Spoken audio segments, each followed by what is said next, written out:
Yo, yo! So today we're going to be interviewing Lauren, who is a teacher, and we're going to see what she likes about teaching and her experience. Alright.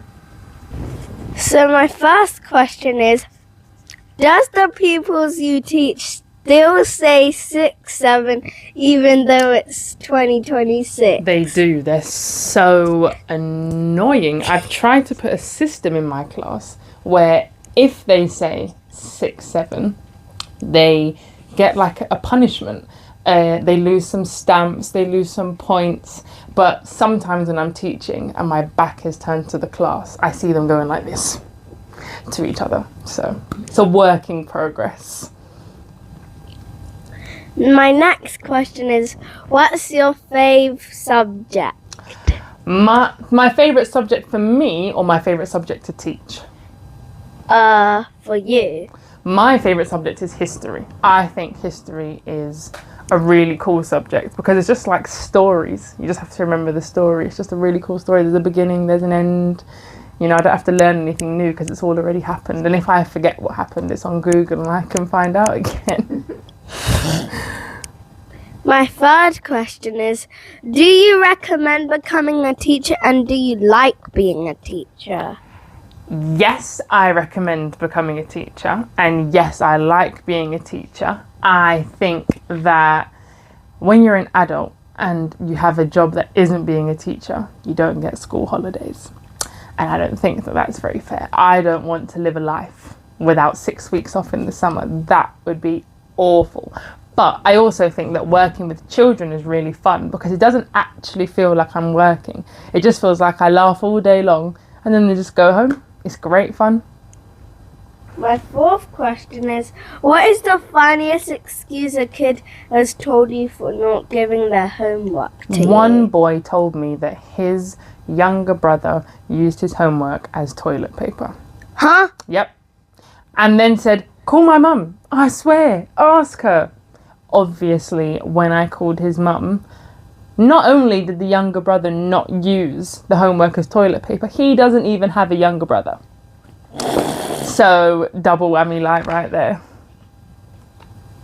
My fifth question is, what's something you were wrong about as a kid? What do you mean something I was wrong about? Like, so someone told you something and then you said an answer but you was wrong about it. This is probably really silly.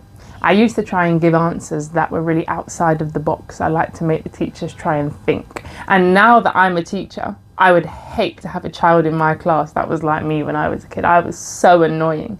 But I remember we were learning about, solids and liquids and gases. Yeah. I said that a sponge, like a cleaning sponge, like what you would use to wash the dishes, was a liquid because it takes the form of the container that you put it in. And even though it's not a liquid, the teacher couldn't explain why it wasn't to me. I was definitely wrong, but I think that was quite a good answer from a year 4 child. My sixth question is, why did you become a teacher? I think that I know that I want to have a family when I'm older, and my mum was a teacher, and I really appreciate all the time that I got to spend with her, all the weekends and all the school holidays, because we had the same time off school. And there are so many other jobs that people have and they don't get all that time off. So I thought, let me pick something that seems fun and is making a difference, because I think there are some horrible teachers out there, don't you think? Some horrible teachers. I want to be a really nice teacher. I want kids to enjoy school, and I also want all the holiday. So yeah. My seventh question is, what's the worst bit about being a teacher? The marking. I mean, you can convince kids to write so much and it's great. It's like, get all your ideas on the paper. What do you think about this? Add some more adjectives. And then when all the kids go home, I have to sit there and read all of it. And I'll tell you something, sometimes it's not that good. Sometimes it doesn't make any sense. Sometimes their handwriting, can't read it. But it's my job to make it make sense. So I'm still working out the kinks there. I'm only in my 2nd year of teaching. But that is most definitely the hardest part, I think. My 8th question is, what is something that you learn from teaching that you can use in your regular life? I think being confident. Not that I'm not a confident person, but when you're teaching, you have to be able to be confident because you're talking in front of like 30 children. Even if I don't know what I'm talking about, and a lot of the time, Hunter, I have no clue what I'm talking about with those children, but I have to sound really confident, and I think that's a really good skill in life, to be able to sound like you know what you're talking about, even if you don't, and convince other people that what you're saying is true. So yeah. That was my last question. Thank you so much. Bye-bye. Bye-bye. How does it feel like to be a teacher? It feels really responsible, actually. I'm only, if any of my kids see this in my class, you have to put like a beep here. I'm 23 years old, and I think, oh my goodness, people leave me to teach their kids every single day. It's a really fulfilling feeling. I feel like I'm doing something important, but it's sometimes very, very scary. Like, these are the next generation of people, and I'm teaching them. It's a scary thought sometimes. Okay. How do you become a teacher? There are different routes into teaching, but essentially you need QTS, which is qualified teacher status. So that means that you're allowed to teach children. You need different things if you're teaching in primary school versus in secondary school. So I could teach in both because I have a history degree and then I have my teaching degree. But to teach in primary school, which is what I teach in now, I teach in year 6, you just need the qualified teacher status. You just need a teaching degree. Okay. Why do you teach? Why do I teach? Because I feel like it's an important thing the world needs teachers. Every job, somebody needs to fill every single job. And I feel like it's a very respectable thing to do. It's a very stable thing to do. So even though it feels scary sometimes, I know now that I've got this degree, I'll basically always have a job because we'll always need teachers.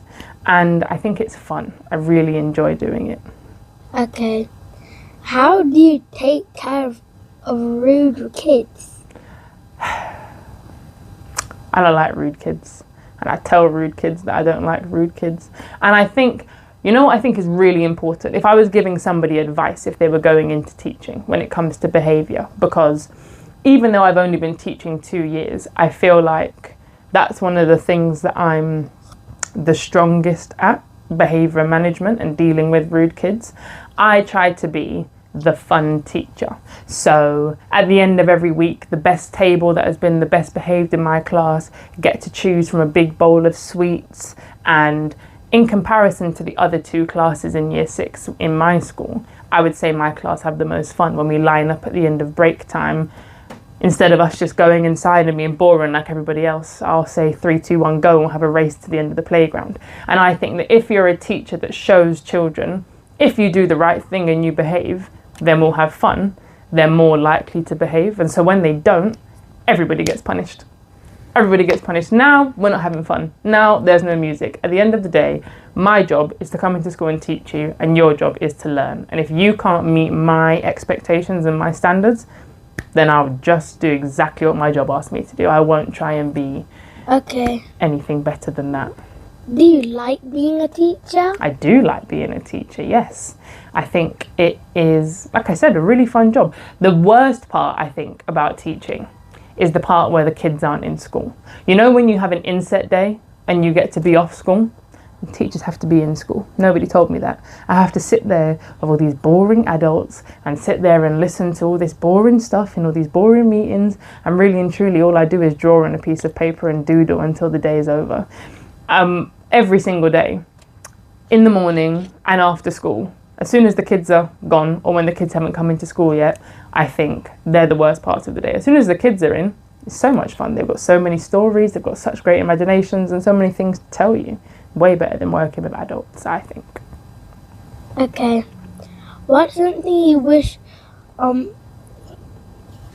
That's a really good question. I wish that parents understood that I'm not a parent. Sometimes, I went to Ghana in the Easter holidays. I told you that earlier, right? Yeah. In Ghana, I was getting messages from parents. I'm not being paid right now. This is no longer my job. You need to handle your child. I think that parents need to do more with their kids at home. It makes me really happy when I come here and I see you guys reading and doing creative things and doing quizzes and always learning. Everything that your parents do with you is geared in some way to making you smarter or helping you and your education. And not a lot of parents do that. They leave it to the school, which means then the job of the teachers is twice as hard, because I'm not with the kids all day long. They go home, they have 2 weeks off school, and then it's my job to try and catch them up on everything that they've forgotten because they haven't done any work at home. They haven't had parents reading with them or supporting them in their education. Okay.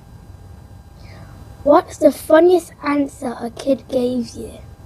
I've got quite a few. I don't know if you would call them funny. I think sometimes, guys, they're actually quite frustrating, because I've definitely taught you this. There is one girl in my maths class right now, and every single question, it's a maths test. What kind of answers would you expect to see in a maths test? Numbers. Numbers. Tell me why every question she's written, I don't know, on every single answer in the entire paper. She didn't even try to answer the questions. And it's like, but I've just spent the last 6 weeks teaching you how to do this. So and it's not even I don't know. She won't even write the whole thing out. IDK. 36 times in the entire paper. IDK, IDK, IDK. I mean, I will say it makes my job when I'm marking a lot easier, but I'm not looking forward to seeing those answers when it comes to the SATs in 3 weeks. This is not a part of this, but what questions did you give her? Like, can you give me like 3 questions? That I gave her? Yeah. Like a year 6 level question? Yeah. Well, in my group, we're doing things like 6 times 6. What? Yep. We're doing things like 25 divided by 5. Okay. Why is it that easy though? I think we're doing those in like year 3. Which is really, you're in year 3 now. Yes. It's an excellent thing that you're doing those kind of things in year 3. But I think these children that I'm teaching now, they were part of COVID. So can I see the notebook quickly? Okay. Just to see, oh no, this question wasn't written down, was it? It wasn't. So the children that I'm teaching now were not in school during COVID, so they've got some really big gaps in their learning. So as much as I'm trying to get them ready for the end of year 6 and ready for secondary school, I think it's important that they know how to do the things that you're learning in year 3. You know, it's important that I fill those gaps. Wait, did you teach them decimals already? Because we're doing that in year 4. We're struggling with decimals at the moment, I'll be honest with you. We're trying to do multiplying by 10 and 100 and 1,000, which means that you move up the place value chart. And they don't understand that just adding zeros onto the end of a decimal doesn't change the number. They don't understand that. And I'm trying so hard. But we have the SATs in 3 weeks. So after that, I think the lessons will be a lot different and a lot more fun and engaging for me and them. Because I'll be honest, I'm bored of teaching decimals now. Okay. What's one thing you said out loud that at the class by accident that made everyone stop and stare? The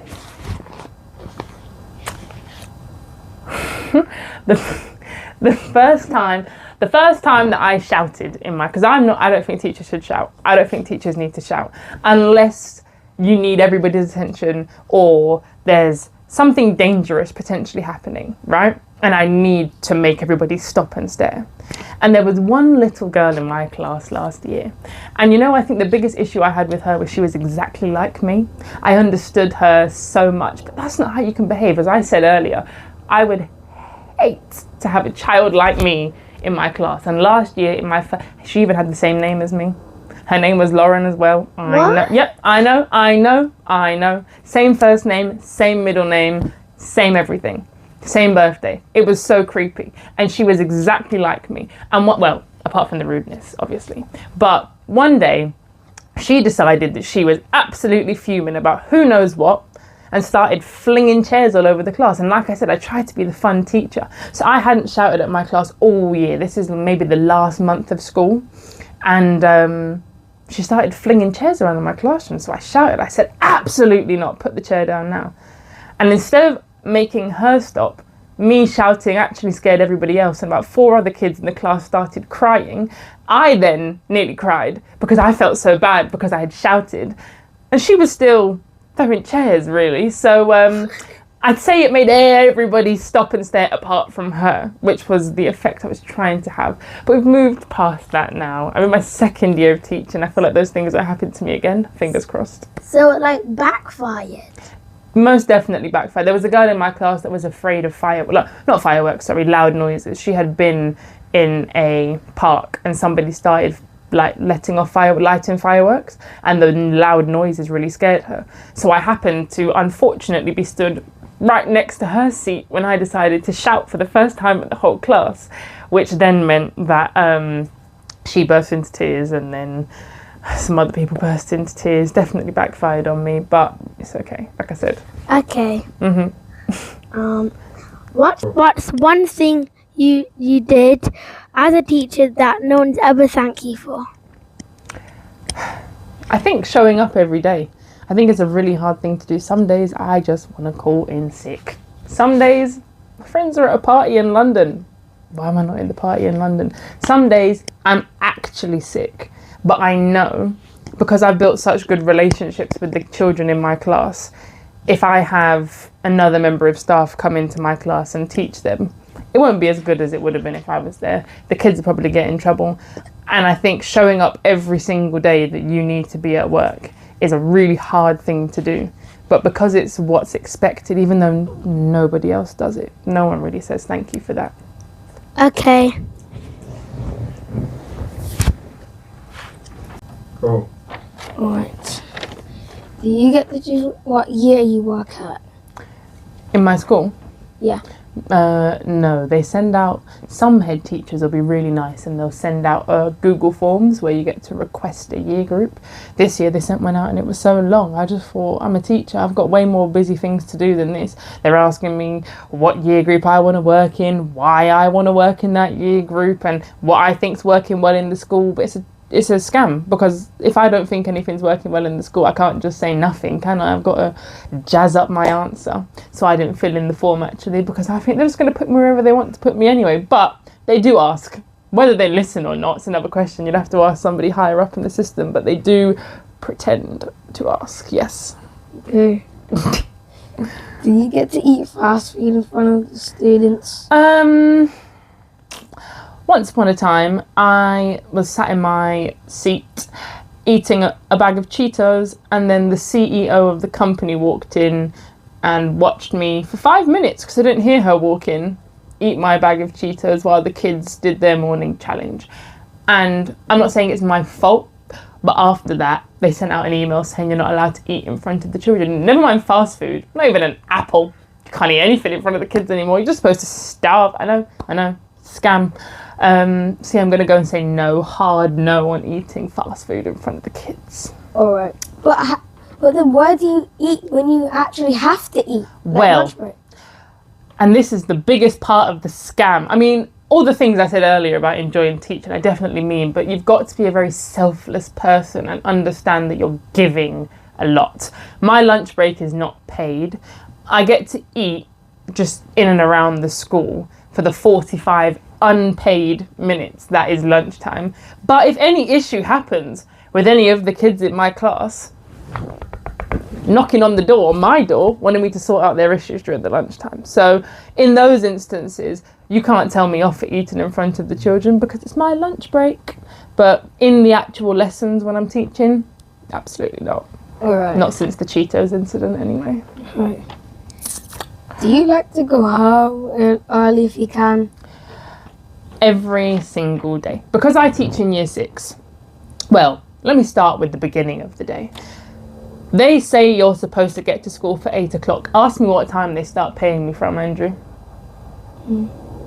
Guess what time they start paying me from, actually. You think if I get there at 8 o'clock. Huh? They pay you did they just pay you after the day or something? No. I get to work, or they want me to get to work at 8 o'clock. What time do you think they start paying me from?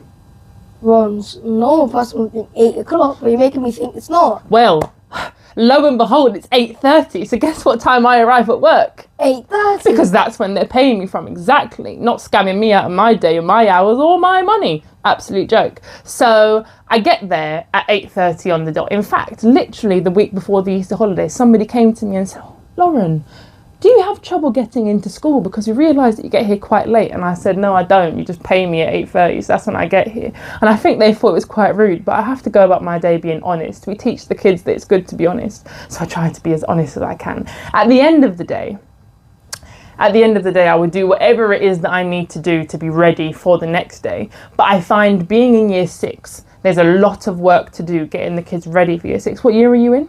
Year 5. So you've got your SATs next year. Yes. There's quite a lot to do to get the kids ready for SATs. But my favourite thing about year 6 is after the SATs are finished, I feel like my job's done. I'm outside, sun's shining, 4 o'clock, I'm off. I'm absolutely off. But just for the sake of, wrapping up our conversation around pay, they stop paying me at 3:30. That's a scam too, because I don't think I've ever left before 4 o'clock, but I'm okay with that. Like I said, you have to be selfless, you have to be giving, so I try to be those things. Have you ever thought about asking them to start paying you at the right times? You would think it's that simple, but above all of the things I've just said to you, Andrew, the government are the people that pay me, right? I work for the government. Yeah, valid facial expression. I work for the government. And the government in September said that they were going to give all teachers in the UK a 5.5% pay rise, which sounds like a good thing, right? Yeah. Then they said they're not funding it. So tell me where the 5.5% is supposed to come from. The government who pay me have said, "Here, have a pay rise, but we're not going to give you the money for the pay rise." So the money is supposed to come from the trees, apparently, that they've planted somewhere that grow money. Okay, so where's that money coming from? Charity? This is what I'm saying. This is the issue that we're having right now. And they keep emailing me. They keep saying, let's strike.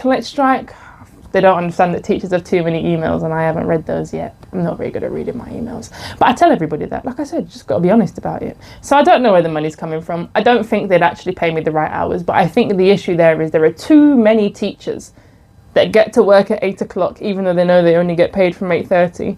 And leave work at 6 o'clock as if they don't have dinner to cook, children to feed. That's not my situation, but do you know what I mean? If everybody had a problem with the fact that we weren't being paid for the correct hours, maybe I would have a leg to stand on. But right now, I think the best I can do is get to work as late as possible and leave as early as I possibly can. All right. What's a skill that you've learned in teaching? A skill that I've learned in teaching?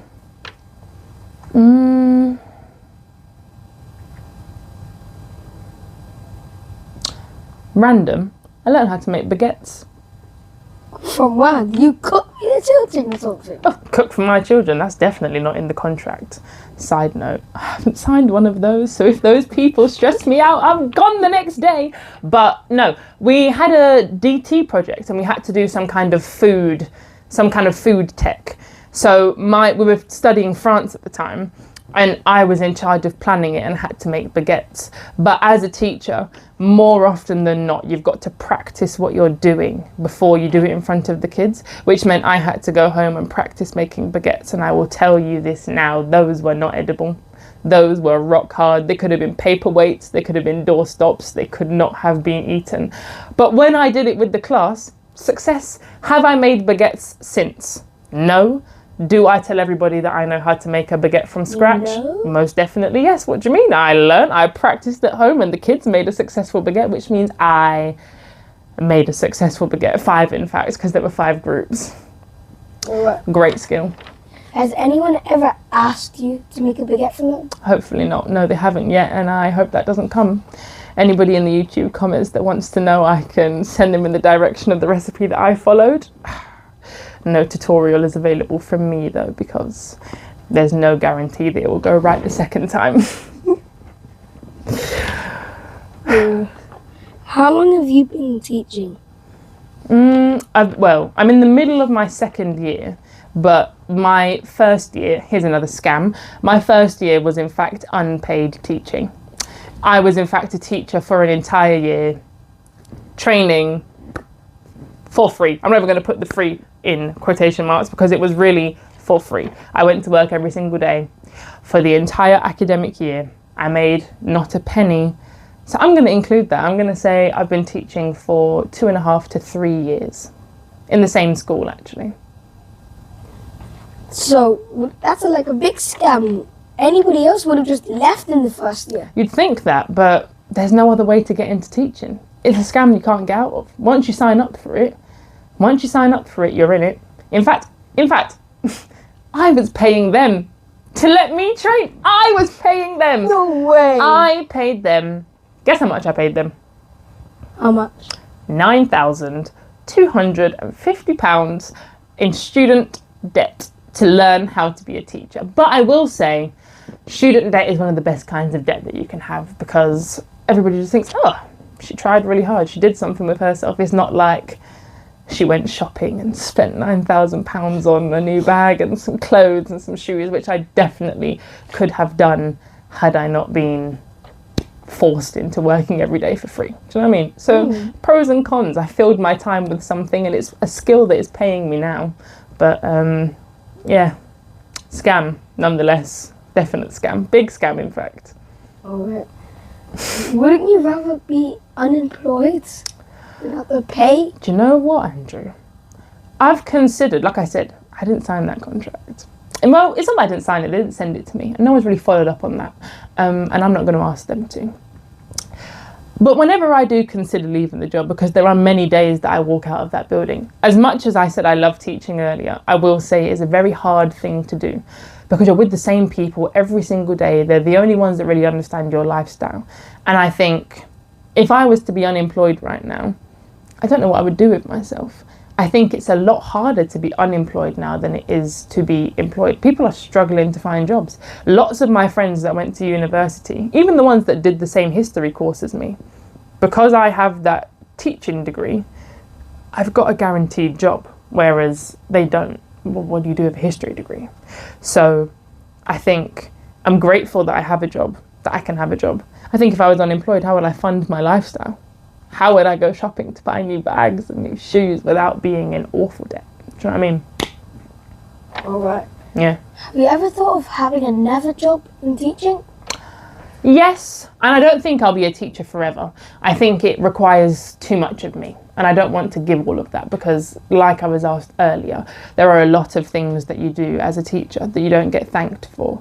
But for now, I think this is something I want to be really good at. And as much as it's hard, I know, and I'm not just big-headed, I know I'm every kid's favourite teacher in that school. There are kids that I don't even teach that will say to me, "You're my favourite teacher." There are kids that will say, "Can you be my teacher when I get to year 6?" And I say to them, "Who said I'm going to be here when you're in year 6?" But, you know, I feel like it's something I want to be great at. And I enjoy the fact that all the other teachers know, even though I've only been doing this for 2 years, I'm better than them. And the reason that I'm better than them is because the kids like me. They don't care about making kids like them. I think that there's so much more to teaching than just the education side of things. And like I said, when I was asked about rude kids, I think it's important for children to be nice. I don't like rude kids. I think nice children are going to be nice people. And I actually think that all the unkind and mean children, a lot of them grow up to be teachers because it's hard to be an unkind and mean adult. Nobody likes them. So lots of the job is teaching children to have a personality and to be kind to each other and how to communicate. And those are things that I think are important. Those are skills that I wish more adults had. So I'm enjoying contributing to those skills developing in other people. Alright, so a fun teacher is a good teacher then? I think a fun teacher. Wouldn't you agree that if you had a teacher that was fun, you would be enjoying school more? Yeah, we have a teacher like that in our school actually. What's She's their teaching name? me. Is Ella. she? Yeah, Oh. her name's Ella. I think you're quite lucky then. Imagine if you weren't in Ella's class and you saw other kids in Ella's class. How would you feel? I'd feel depressed. Exactly. I want to be the teacher that all the kids want to be in my class. I want the other kids to go, "Oh, can't believe I'm not Miss Robinson's class." That's what I want. So you've got a lot of teachers like that. in our school. I think that the kind of school, well, your school that you go to, they need to have teachers like that. And I don't think everybody's as lucky as you to have teachers like that in their school. My school, I can tell you, 100% does not have teachers like that, Andrew. They are, in fact, some of the most boring people ever. I don't even sit with them at lunchtime. I'm going to be so honest. I sit by myself. I don't want them to talk to me. I say to them, they say to me, do you want to come and sit with us? No, I'm not being paid right now. No thanks. And when I'm being paid, I'll put the act on and I'll be nice. But those 45 minutes at lunchtime, we're not brethren. We're not friends. I'm not sitting with you. Do you know what I mean? Yeah, thank you. Have you got any more questions on your sheet? I feel like you've been freestyling for a while. Yes, I've been actually coming up with questions on the spot. I realise, I'm quite impressed. Going down the page. Have you ever had a break in your voice during teaching? Like when I lost my voice when I first started teaching. I didn't realise how much talking it was. And I am a kind of person that talks a lot. I don't know when to stop talking, as you'll see by the time you get to the end of this interview. But when I first started teaching, I also don't like to drink water. I think water's a disgusting drink. But I've recently started bringing a bag of lemons into school to make myself lemon water in the school. Someone's been stealing my lemons, actually. But that's a story for another day. I did lose my voice. It's really important to keep drinking water throughout the day because the whole job is talking and talking really loud so that everybody in the room can hear you. All right. If we gave you an award for teaching, what would it be called? Miss Robinson is the most fantastic and greatest teacher in the whole wide world, and she deserves this award for being fantastic award. All right. What's the funniest wrong answer you've been given on a test? Aside from the IDK one, there was a girl I taught last year, and I'll be honest with you, as hard as I tried, Andrew, I just felt like everything I said to her went in one ear, came out the other. And I was looking over her shoulder in the SATs paper, and it was a paper about a girl doing an archery competition, right? And it said, one of the questions was, how did the girl know that she hadn't won the competition? Because you use your brain to score the points. You would think. And I think the answer was supposed to be something like, no one smiled at her. When she shot the bow and arrow in the archery competition, nobody smiled, nobody reacted, nobody was very positive after she had done it because it wasn't successful. And the girl's answer said because her teeth were bad. And I actually struggled in the SATs paper to walk past that because I think she just pulled the answer out of thin air because I even read over the paper afterwards. Not once did it mention the girl's teeth, but apparently her teeth were the reason that she did not win the archery competition. Apparently the teeth stink. Push the arrow away from the I don't know where her imagination. I will say she had a wild imagination, that girl. In English, great job. Her stories were so interesting to read. But when there was actually a correct answer, she quite struggled to find that. Yes. So